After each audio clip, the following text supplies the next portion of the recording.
Hello. Yeah, it's a great honor to give a talk in such wonderful conference. So my talk today is about whether nutrient management can have some influence on the diversity of arbuscular mycorrhizal fungi in the intensive agriculture systems in China. So soil is precious, and because the soil delivers a lot of ecosystem services for human beings, but soils are much more precious in China for the small household farmers because this little piece of land is where those farmers survive and they can provide sufficient food for them. And also, it's very closely related to the quality of the farmers.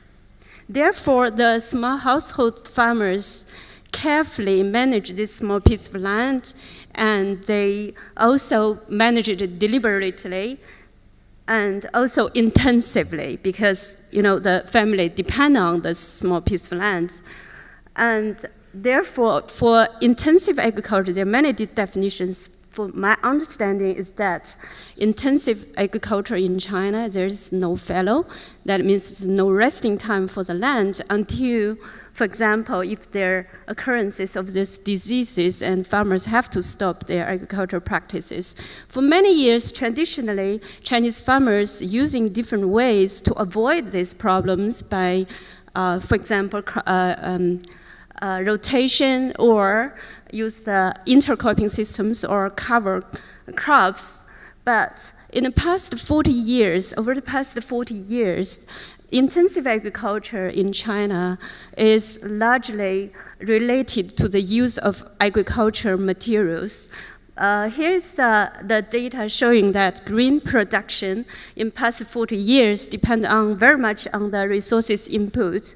If you look at the green yield here, it's with the increases in the past 40 years, it's almost linearly related to the fertilizer consumptions, following by irrigation and also the use of plastic films, chemicals, while the green area remained constant in past 40 years.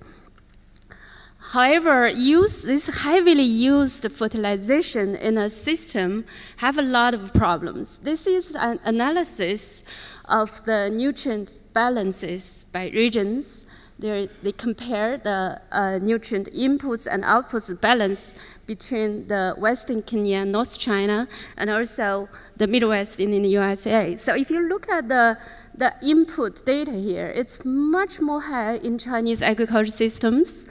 And consequently, there is a huge surplus of nitrogen, both nitrogen and phosphorus, in the system. You can see here the nitrogen is over about 230 kilogram per hectare per year. So this huge surplus of the nutrient in the system, that is a waste of energy. That is they have negative impact on the environment. So with the upcoming nutrient crisis, for example, for phosphorus, and also the big environmental problem currently in China caused by the overuse of nitrogen fertilizations like soil acidification or nitrogen deposition, and also eutrophication, and also the terrible weather right now in Beijing. Probably it's not directly linked to nitrogen, but it's something to do with this element. Therefore, there is a strong call for sustainable agriculture in China. That is to enhance the resources use efficiency, to manage the nutrients properly, and also, meanwhile, to maintain the environmental quality.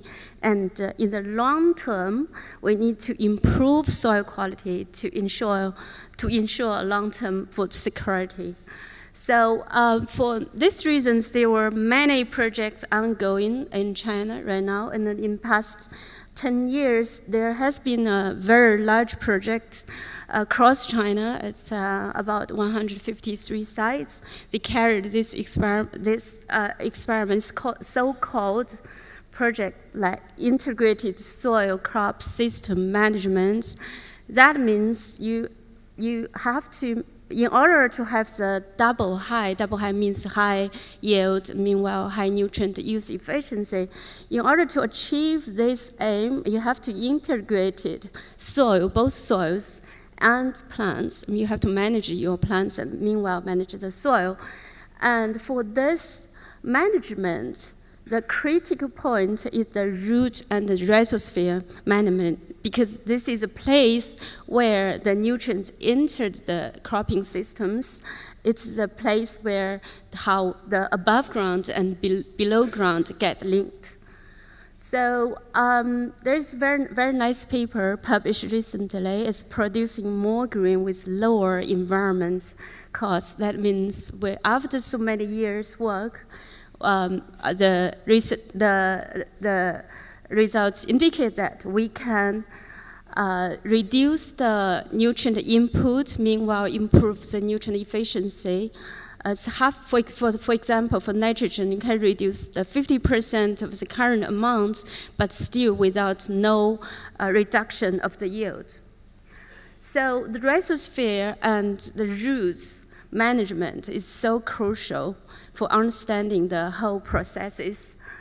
This isn't just an example of how nutrient management affect the plant roots.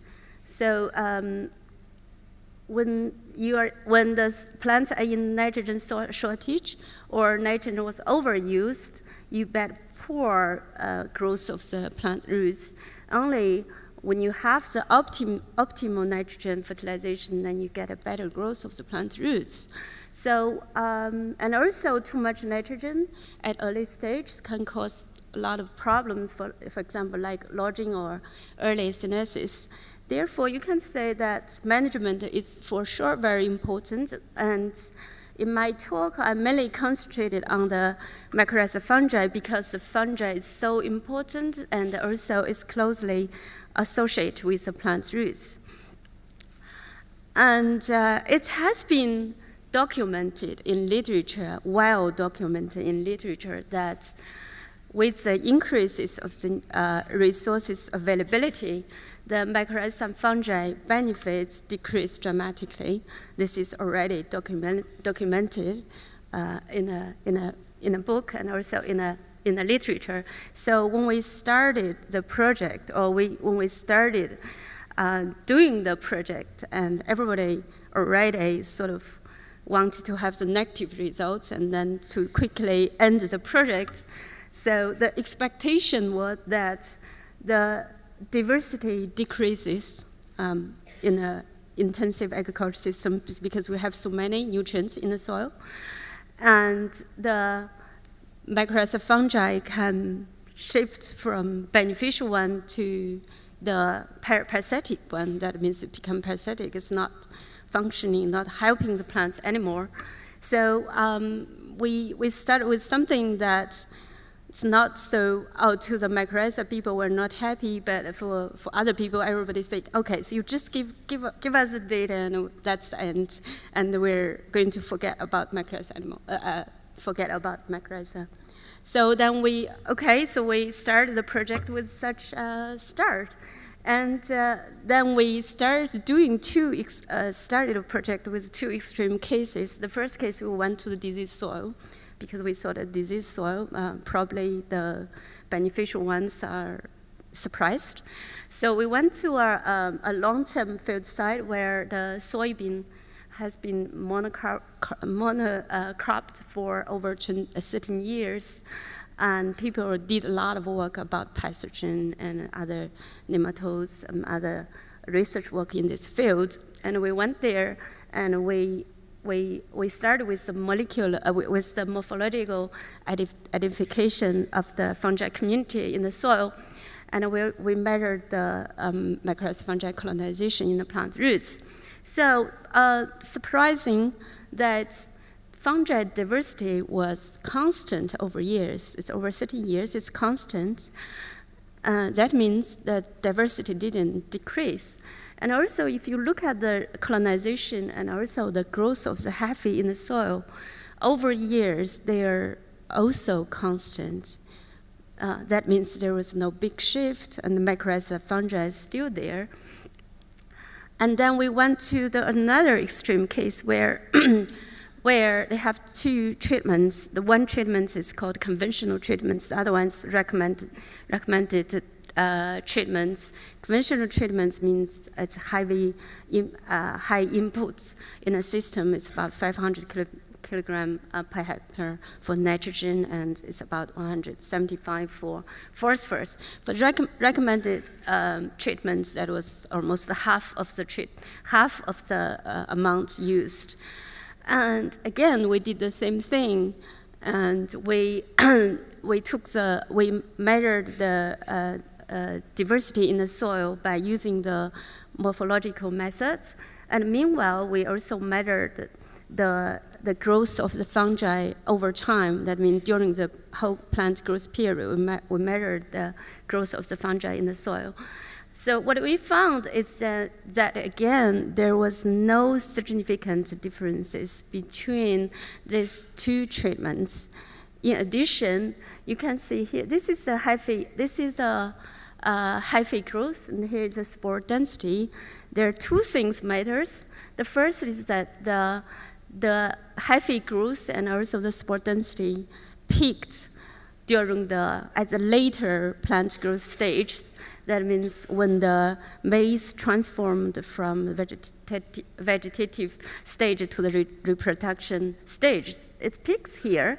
And also using the biomarkers, we also found the similar results. This is one thing. That means crop phenology is important for the dynamic of the mycorrhizal fungi. And meanwhile, in the deep soil, we have 3 soil layers. In the deep soil layers, although that the hyphae growth and also the abundance decreased in the deep soil layer, but still you can say there are huge amount of hyphae still in a deep soils. So from these two, we start with these two extreme conditions, and we found, well, this is not everybody thought about mycorrhizal fungi, and this is some sort of like random pickup study cases, and then we asked us, well, is this true, or can this be generalized in the other cases? Then we sort of decided to do a detailed studies, and then we choose a long-term experiment site, which is located in the North China Plain, and it has different management in that site. They have nitrogen additions, phosphorus, organic, and also other agricultural practices. So we decided to do the experiments in this field site, and then we first choose to say phosphorus because mycorrhizal fungi is known for their great contributions to phosphorus nutrition of the plants. So we choose the phosphorus experiment first. And the same, we use a molecular tool this time, and this time we not only doing the analysis in the soil, but also choose the plant's roots, and also do the different soil layers and different cropping stages. So what we found, here's the data. This is for the soil, and this is for the plant roots. So for the plant roots, we did 2 analyses, because we want to make sure that the sampling were representative, and meanwhile, whether the early growth roots have some differences compared to the later growth roots. So here's the data that this is for soil, this is for the plant roots. You can say clearly that there was no negative impact expected. There was no significant differences between the treatment, and also even there was a tendency that the diversity decreased in the deep soil layer, but still there are diverse communities in the deep soil layers. And also interesting here to find that for those roots, because we took two portions of the root samples, and we also didn't find any significant differences. So that means after 5 years, so this experiment has been running for 5 years. So that means after 5 years, there was no treatment effects. And then we thought, okay, let's look at the nitrogen treatment, because the nitrogen additions, the amount of nitrogen input in the system is very much high, and probably they also have some negative effects. Then this is the data for the nitrogen experiments. When you look at the data for the soil, it's pretty much similar to the phosphorus. There's no such big effect from nitrogen. However, diversity was not significantly affected, but the community structure was greatly shifted. And in the upper soil layer, it's mostly affected by the nitrogen amount and also pH, because heavy nitrogen fertilization always causes decreases of pH. So pH and soil nitrogen had great influence on the community composition in the upper soil layer, topsoil. And the vertical distributions of the mycorrhizal fungi is more influenced by the soil property, EC, electric conductivity. And meanwhile, so although it's not a proper way to present the community composition, but here is the data for the soil, and here is for the plant roots. And you can see clearly that there are few taxa in the roots, and here it's in the soil. So few taxa in the roots. And meanwhile, if you look at the influence of the treatment and also different growth stages, you found that growth stages are more important than the nitrogen amount of nitrogen input in the system. So, yeah, this is pretty interesting, and we found it for the mycorrhizal people. We were happy, we were so happy about it, and then also we try to explain our results. There are many possibilities. There's one is, oops, sorry. There are many possibilities, and we think that the carbon can be a luxury good in the system, because in order to have the high yields, and people try to supply enough for the plant's growth, therefore the plants don't care about carbon anymore, so they can spend some carbon for the fungi. And also this soil has a high phosphate fixing capabilities. This is in North China, it's calcareous soils. And we did a sequential incubation experiment where we put different amount of phosphorus in the soil and monitoring the phosphorus, available phosphorus in the soil. And we found that no matter how much phosphorus you added into the soil, the availability after several times, certain times, the available phosphorus in the soil is not that high as expected. And also in North China Plain, the crops suffered from periodic drought stresses. So maybe the formation of the mycorrhizal fungi is not only for nutrients, it's also for other stress factors. So from our results, we found that the diversity is not necessarily low in intensive agriculture, and crop phenology, there's a strong signal that crop phenology is so important to understand the dynamics of the mycorrhizal fungi in the system. And also rhizosphere, the temporal and spatial dynamics in a rhizosphere is also important. So it's not the amount of the nutrients you input in the system, rather the dynamics in the rhizosphere should be considered. Then we thought, okay, this is what we found about diversity, where the mycorrhizal are still there, they are not decreasing, and whether they are working or whether they're functioning in the system.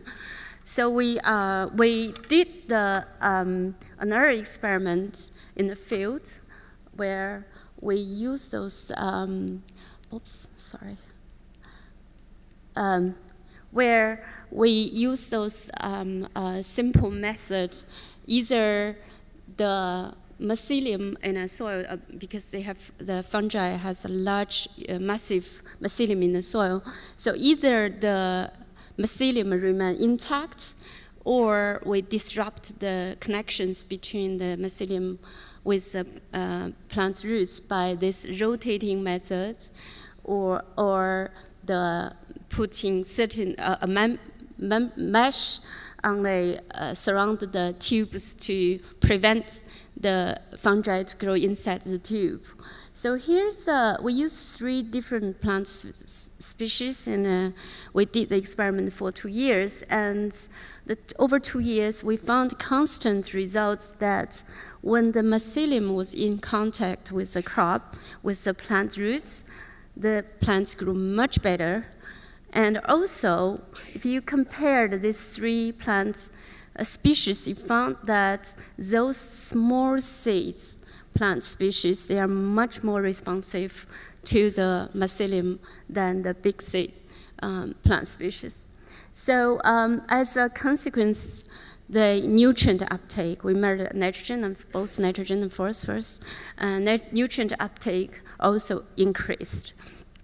So this is quite happy. It's not what we didn't expect such dramatic effect on the plant growth, but that was very true. And meanwhile, we also measured the alkaline phosphatide activity in the fungi, and we did have the evidence that under field conditions, the fungi can still deliver phosphorus to the plants. So this seems that even in the intensive agriculture systems where you have heavy inputs, when you have the fungi mycelium intact, still they can help the plant to take more nutrients, help the growth of the plants. Then we came up with the second hypothesis, whether those fungi, they are flexible, or they show plasticity. So we did a simulated experiment in a pot experiment where we have the donor plants. That means the hyphae will grow from those plants, the donor plants, and then when they grow into the hyphae compartment there, we give a gradient of P supplies, phosphorus supplies.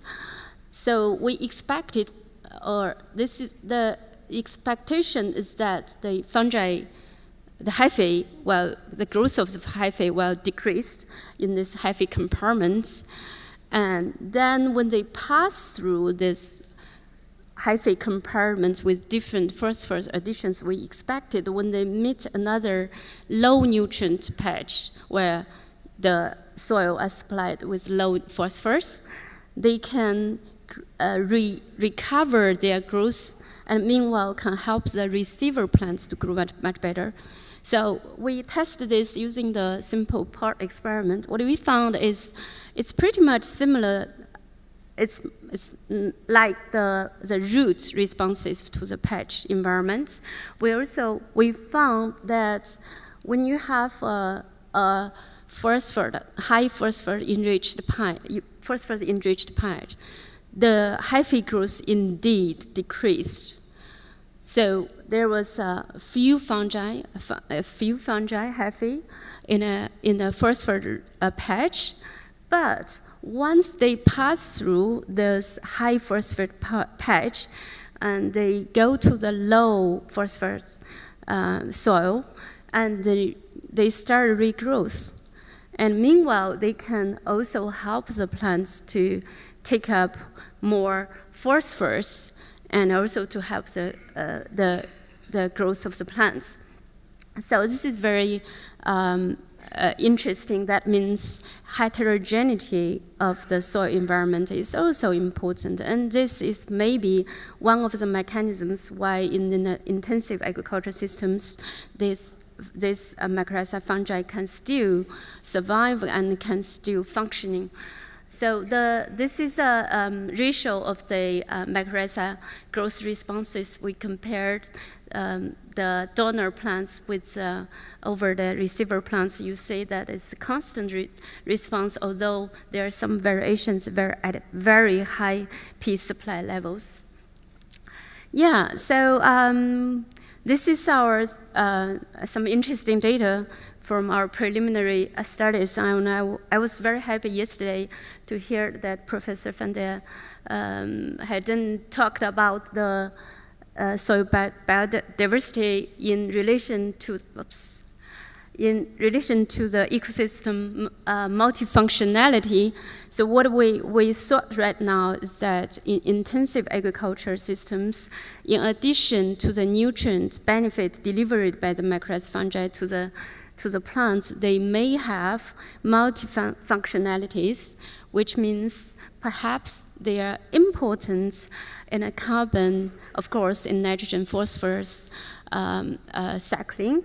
Meanwhile, they can be important for the soil structure and also under drought stress conditions, because in the North China Plain, probably in the whole China, we have the problems of the drought in recent years.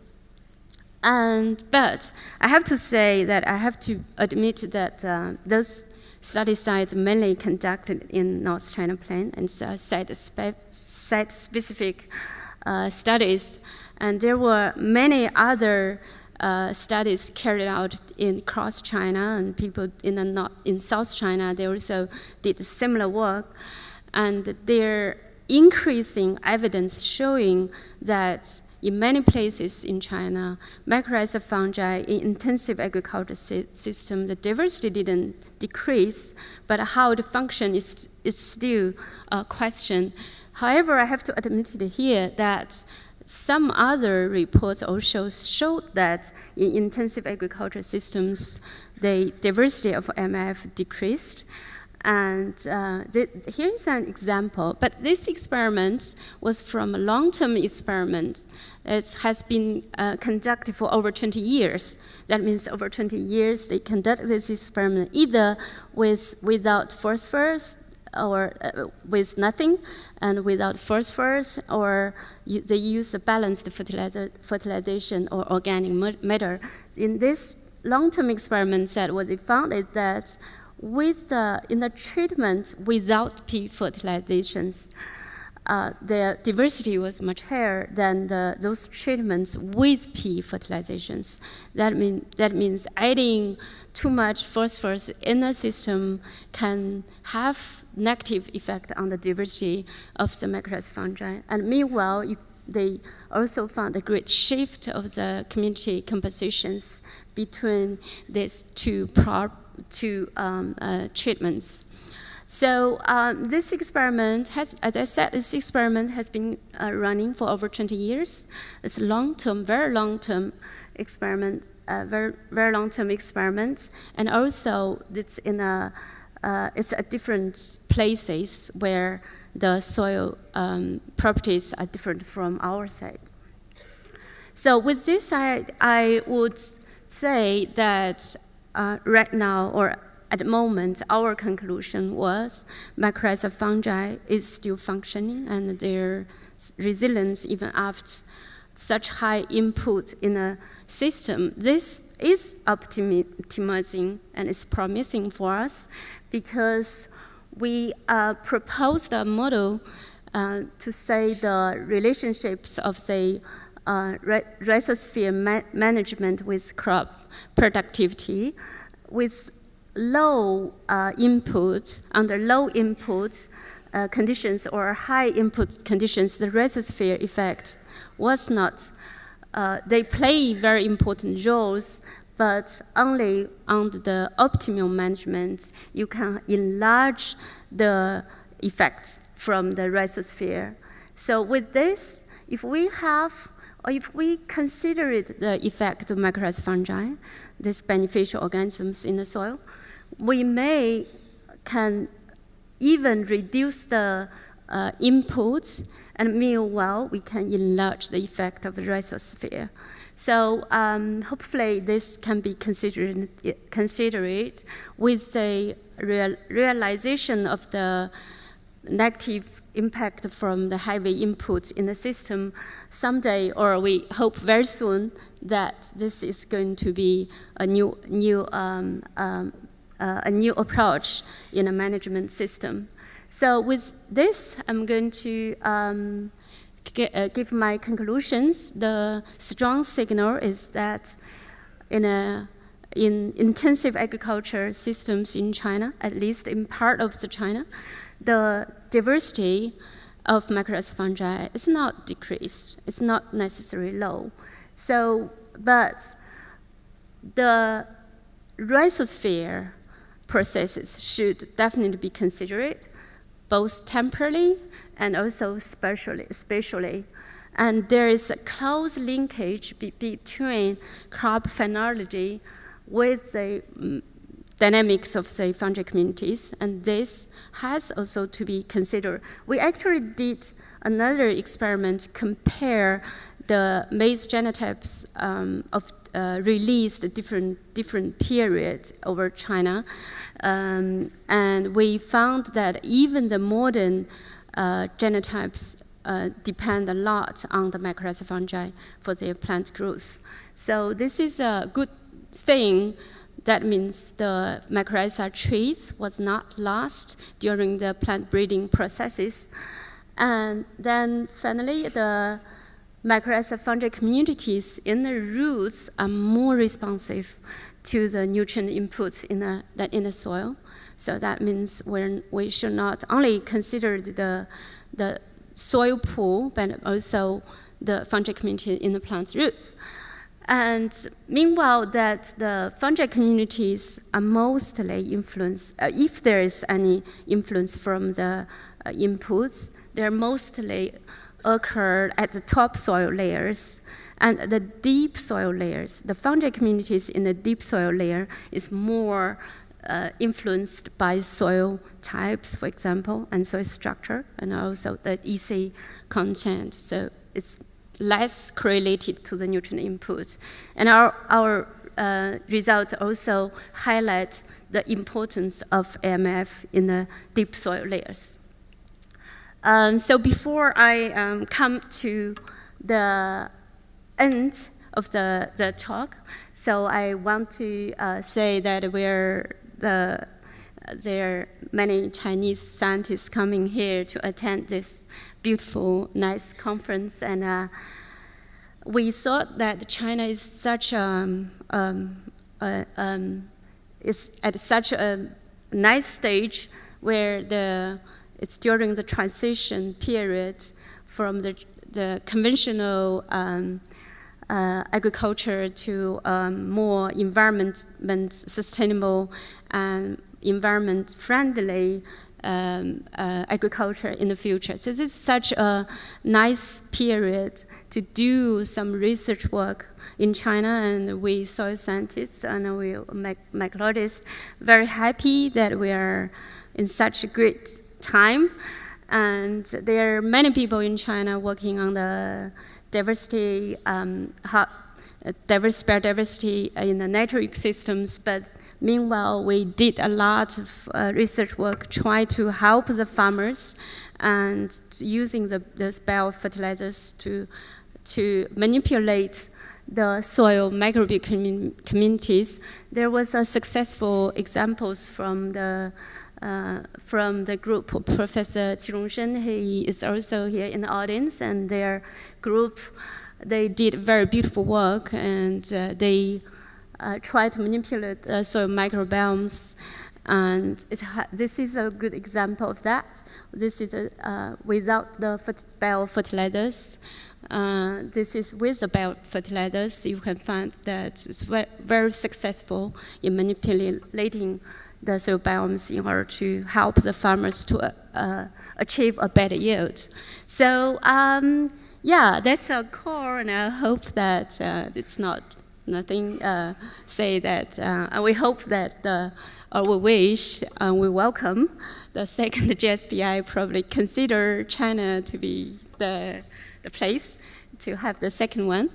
And of course, in addition to the biodiversity studies, we can also enjoy the hot pots where you can have diverse, delicious food. It probably is not good as in here in France, but yeah. Okay, so with this, I want to thank the funding associations and also many of my colleagues and collaborators and also the students for their hard work. Yeah, thank you for your listening.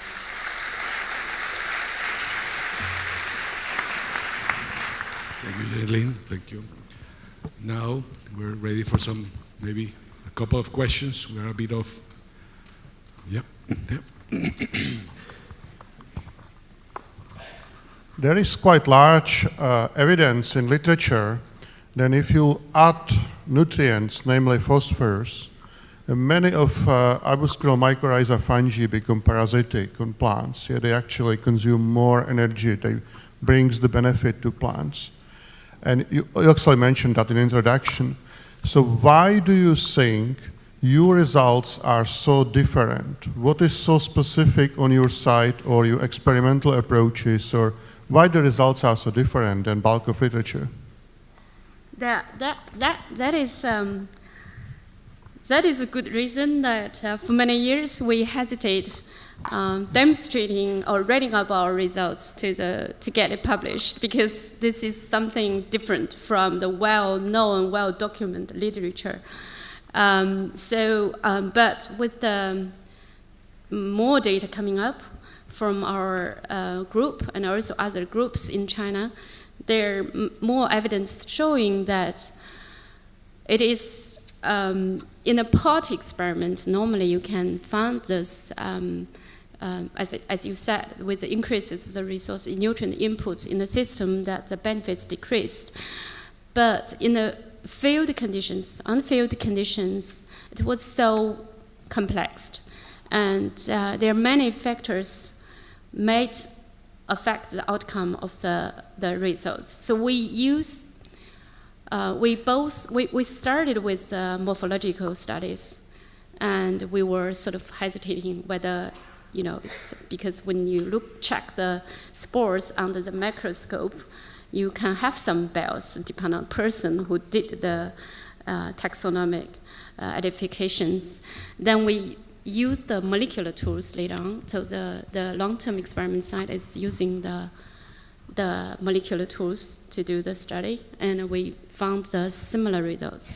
So I have to say that perhaps that is set specific studies, and because our experiment was carried out in North China Plain, and North China Plain is known for the soils are known for high fixing capacity for phosphorus.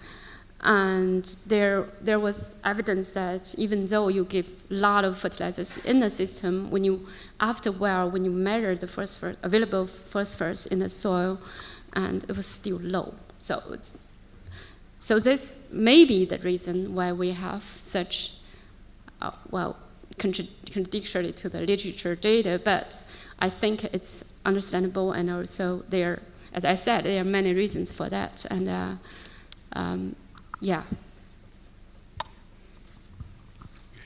Maybe we'll have one short more over there. We are talking here about management and conservation, and as long as we are doing everything in the lab, this will not be put into practice in the field. So what is your step to get this to policymakers, to farmers, to the general public? Yes, that's very good question, and we want to tell people that this mycorrhizal fungi is indeed important in the intensive agriculture, because initially, as I said, people, we just want to start the project and we want to end it quickly, because nobody is expecting that their beneficial effects of mycorrhizal fungi in such high input systems.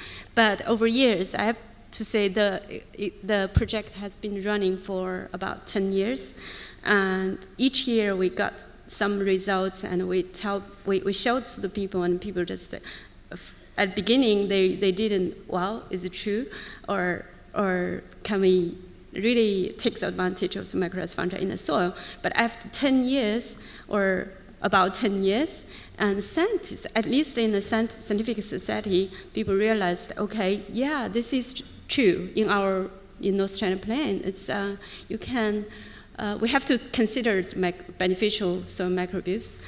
And meanwhile, there are some